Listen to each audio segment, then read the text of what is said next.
People who are high in emotional intelligence are very good at putting themselves in somebody else's shoes, at seeing the world from somebody else's vantage point. And that is extraordinarily important in helping them be able to get along with people because they can understand their perspective. As author Barbara Kingsolver wrote, empathy is really the opposite of spiritual meanness.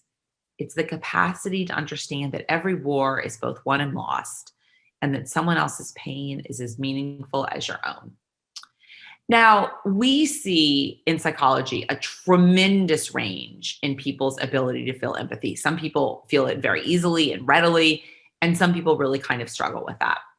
In one classic, kind of creepy study to demonstrate this individual difference in people's ability to feel empathy, researchers brought in people and they told them they would be working with a partner on a series of tasks. Now, the way this study was set up, one person was going to experience a bunch of really difficult tasks, and the other person was going to record their reaction. Then you heard about the tasks, and the tasks were super unpleasant. So one of them was actually allowing a tarantula to crawl up your arm. One of them was holding a rat. One of them was putting your hand in a bucket of snakes. So they were all like freaky, creepy things you did not want to do. So you then draw straws, and the researchers have rigged the game. So you draw a straw and your name, and it says recorder. So you're thinking, yes, I am the recorder. This is great. And then a few minutes later, the researcher comes to you with a question. And the researcher says, hey, I know that you got recorder, but as it turns out, your partner is really, really afraid of spiders. And the way this study works is that it's required that one person experience all the tasks and the other person record all the tasks. So I'm just wondering, would you be willing to switch? Okay, so now remember in this situation, your partner is a random person.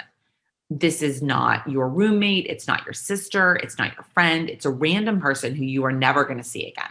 And so the question is, in that moment, what do you say? Are you willing to switch?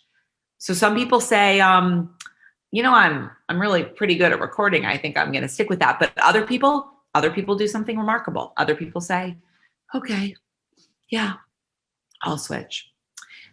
Now, the good news is no matter what you say, I'll switch, I won't switch, the study ends at that moment. There are no spiders, there are no snakes, there are no rats, whatever. They just want to know what people will say.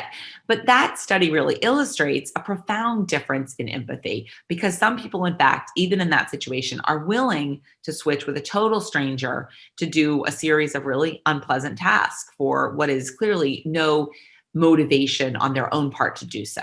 They're just feeling empathy.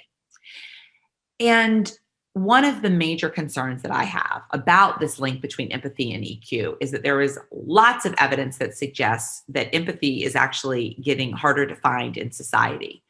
There's been a series of studies that have occurred every year for the last 30 or 40 years of graduating college seniors. And they ask seniors basically to rate their level of empathy. And what they find is that every single time they do this study, empathy levels are lower.